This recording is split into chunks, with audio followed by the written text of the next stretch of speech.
अस्सलाम वालेकुम बच्चों, कैसे हो आप लोग। उम्मीद है आप लोग खैरियत से हो। कि आज हम हमारी 12वीं जमात की दरसी किताब की तीसरी सबक शॉल पढ़ेंगे, जिसके मुसन्निफ का नाम है अली अब्बास हसीनी। इस सबक का कुछ हिस्सा हम पढ़ चुके हैं। अब बढ़ते हैं अगले हिस्से की जानिब। अभी जब सफ़र करके घर के जानिब लौटता है तो इसने गर्म सूट और इस पर मोटा सा ओवरकोट पहना हुआ है और गले को ऊनी मफलर से और हाथों को चमड़े के दस्तानों से ढक लिया और हमीदा की शॉल को अपने घुटनों पर रख ली, ये सोच कर के घुटने भी गर्म रहेंगे और शॉल पर भी सिलवटें नहीं आएंगी। और घर जाने के लिए वो जिस रिक्शे पर सवार होता है, इसका रिक्शा वाले का इसने हुलिया बयान किया है। रिक्शा वाला जवान था और इसके कंधे भरे भरे, सीना चौड़ा, मजबूत कमर, मोटी मोटी पिंडलियाँ, बड़े बड़े पाँव, और इसने सर और गर्दन सूती मफलर पगड़ी की तरह बांध रखा था। आधी आस्तीन की खाकी कमीज पर एक पुराना सा स्वेटर पहना था, खाकी निक्कर, और इसके पाँव नंगे। और ख़ुद को सर्दी से बचाने के लिए वो रिक्शा तेज़ी से चला रहा था और रिक्शे की रफ्तार तेज़ होने की वजह से जो अबीद है इसे सर्दी ज़्यादा लगने लगती है। इसने जो पतलून पहनी हुई है और जो उसने मोज़े पहने हुए थे उसमें ये हवा तीर के मानिंद उसे चुभ रही थी, तो इसने हमीदा की जो शॉल है उसे खोलकर अपने टखनों पर डाल ली। अबीद ने रिक्शे वाले को गौर से देखा और इसके चेहरे पर पसीने की छोटे छोटे कतरे झलक रहे थे। और अबीद सोचने लगा कि जहाँ से आराम से जो बैठने वाले हैं वो अपने जिस्म को गरमाने के लिए क्या क्या नहीं करते, किस तरीके के कपड़े नहीं वो इस्तेमाल करते, ओवरकोट, लिहाफ वगैरह। लेकिन ये मेहनत मजदूरी करने वाला जो रिक्शा वाला है, ये इसने अपने अंदर एक आग भड़का रखी है जिसकी वजह से इसे किसी लिहाफ और शॉल की ज़रूरत नहीं पड़ती। अबीद ने रिक्शा वाले से पूछा कि तुम कहाँ के रहने वाले हो। रिक्शा वाला कहता है गोंडवा ज़िले का हूँ। और अबीद इसे मुस्कुराकर पूछता है कि क्या तुम्हारी महरिया है, क्या तुम्हारी बीवी है। रिक्शा वाला पीछे मुड़कर देखता है और कहता है कि अगर बीवी बच्चे ना होते तो क्या मैं इतनी सर्दी में रिक्शा चलाता। अबीद ने इसे और जानने की कोशिश की कि तुम्हारी बीवी यही रहती है इसी शहर में। तो वो जवाब में कहता है कि नहीं साहब, अपने देश में रहती है। अबीद इसे तंज़न तौर पर कहता है कि तभी, लेकिन रिक्शा वाला इसके तंज को ना समझ सका और वो गाना गुनगुनाने लगा। तुम भी फिल्में देखते हो? अबीद उससे पूछता है कि तुम फिल्में देखने के शौकीन हो। रिक्शा वाला कहता है कि देखता हूँ, साल 6 महीने में। रिक्शे वाले ने अबीद को नवाब के नाम से उसने मुखातिब किया। अबीद को ये बात नागवार गुजरी और वो झिंझला गया और सोचने लगा कि सारे परदेसी लखनऊ के हर सफ़ेद कपड़े पहनने वाले को नवाब साहब क्यों कहते हैं, क्योंकि नवाबों का वो तबका है जो मेहनत मजदूरी नहीं करता और बेकार लोगों की जमात है। और अबीद का शुमार इनमें नहीं किया जा सकता क्योंकि वो सुबह से शाम तक जूता बनाने वाले कारखाने में 25-30 कारीगरों की काम की निगरानी करता है और सर्दी हो या बारिश दुकान दुकान जाकर सामान खरीदता है और ऑर्डर लेता है और खून पसीना एक करके कहाँ जाकर उसे 4 पैसे की कमाई होती है। तो मेरा शुमार इन लोगों में नहीं किया जा सकता, नवाबों में, क्योंकि मैं एक मेहनत करने वाला आदमी हूँ।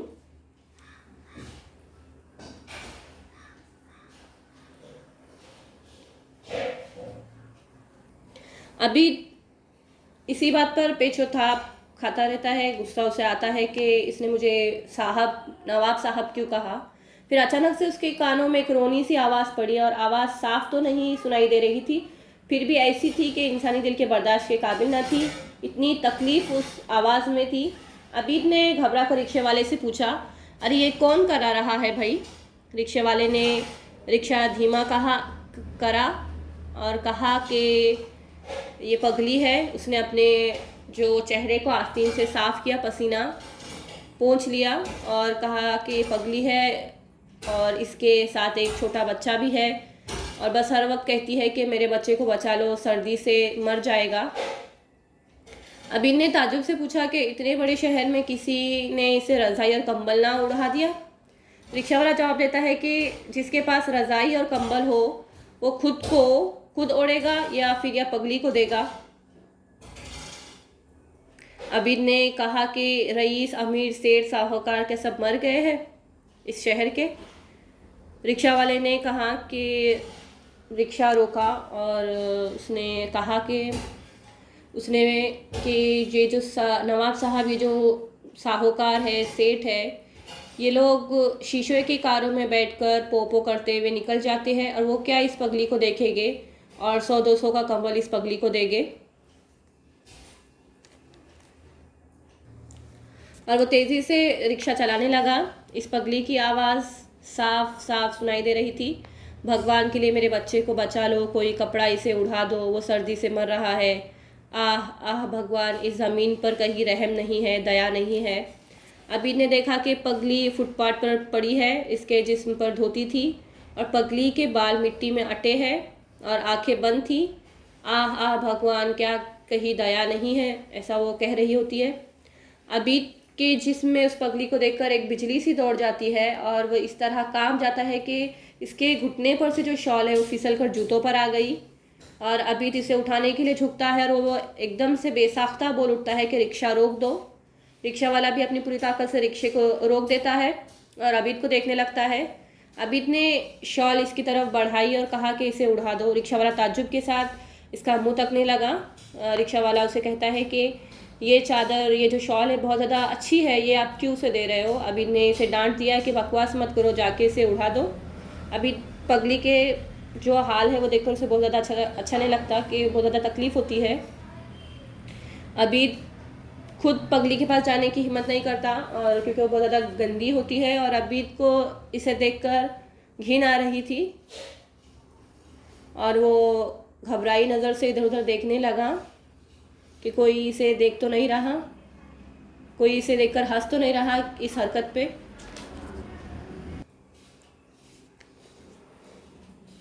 रिक्शे वाला भी पगली के पास जाकर शॉल को झटक कर उसे फैला देता है और उसके जिस्म पर डाल देता है।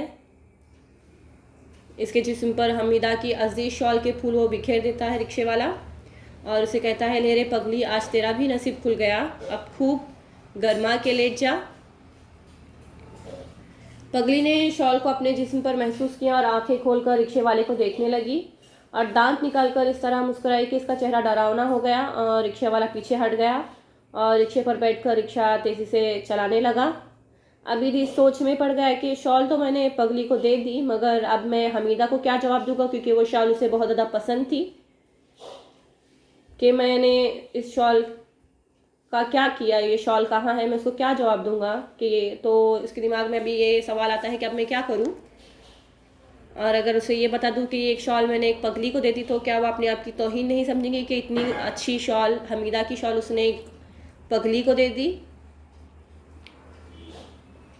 कहीं इसके आंखों से आंसू ना जाए, कहीं इसका हंसमुख चेहरा उतर ना जाए। तो अबिद ने ये तय किया कि इसकी जो बीवी है इसके जज्बात को तकलीफ़ ना पहुँचे, इसीलिए उसने अभी सोचा कि मैं इस बात को ज़रूर संभालूंगा और मुझे हमीदा से झूठ बोलना होगा और झूठ भी ऐसा बोलना होगा कि इसके आंखों से आंसू ना आए और इसके मुंह से शुक्र के कलमे अदा हो। हमीदा ने जैसे ही अपनी शौहर की आमद पर वो बहुत ज़्यादा खुश होती है और वो अपनी जो शौहर है इसका बहुत गर्मजोशी से इस्तकबाल करती है, इसके कोट उतारने में मदद करती है और दहकती हुई अंगीठी इसके पास ला कर रख देती है। गरम गरम पानी से हाथ मुँह धोने का इंतज़ाम करती है, गरम चाय तैयार करवाती है। कपड़े बदलने के लिए वो जब अभी दूसरे कमरे में चला जाता है तो हमीदा इसके सूटकेस को खोलकर सारे सामान को अपनी जगह पर रख देती है और देखती है कि शाल गायब है। और इसने घबरा कर अबीद को पूछती है कि मेरी शॉल क्या हुई। अबीद ने झूठी कहानी सुना दी कि वो शॉल रेल में चोरी हो गई और हमीदा का जो चेहरा है वो बहुत ज़्यादा सुर्ख हो जाता है और वो सोचती है कि अरे ये ऐसे कैसे मेरी शॉल चोरी हो गई।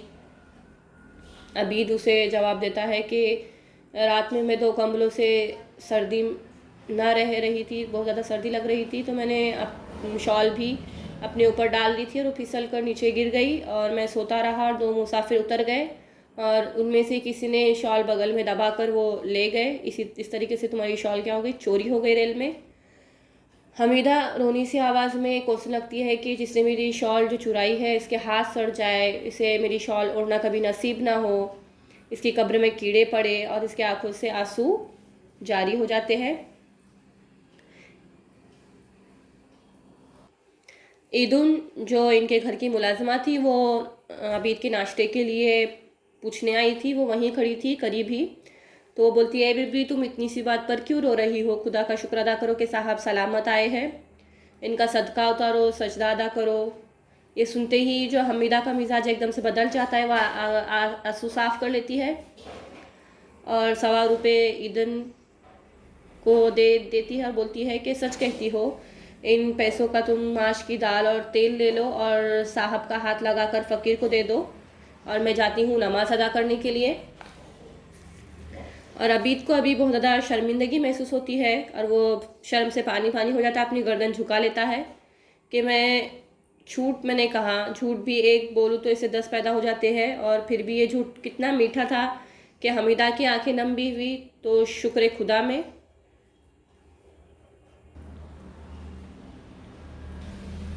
दूसरे दिन जब ठंडी हवा ज़रा गर्माई तो 5 बजे अबीद कारखाने से पलटते वक्त उस सड़क पर मुड़ जाता है जहाँ पे उसने पगली को देखा था। और वहाँ जाके वो देखता है कि म्यूनसिपाल्टी वाले जो पगली की जो अकड़ी हुई लाश को वो ठेले पर लाद कर ले जा रहे होते हैं और उसके साथ इसका मरा हुआ बच्चा भी इसके सीने से लगा हुआ होता है। और हमीदा की शॉल का नामो निशान नहीं था। और ये मंजर देखकर अबीद भी जाहिर और गैर जिम्मेदार शहरी की तरह सड़क के एक किनारे पर थूक देता है। ये जो कहानी दी गई है इसमें अपने शौहर के लिए हमीदा के जज्बात और अपनी बीवी के लिए अबीद के जज्बात को बयान किया गया और साथ ही हमारे समाज की उन बुराइयों की तरफ इशारा किया गया है जो हमारे समाज में मौजूद है। एक पगली जिसके मासूम बच्चे पर भी कोई दया नहीं खाता, रहम नहीं करता और वो सर्दी के मारे मर जाती है। हमारा जो माशरा है इसमें गरीबों को कोई नहीं देखता। सेठ साहूकार ये जो तबका है ये अपनी ही मसरूफियात में रहता है और गरीबों का कोई भी निगहबान नहीं होता। इस सबक में ये बताया गया है कि किस तरीके से वो पगली और उसका बच्चा मर जाता है। इसके जो शब्के खाके बच्चों आपको हल करने हैं और आपकी उर्दू की बयाज में लिखना है।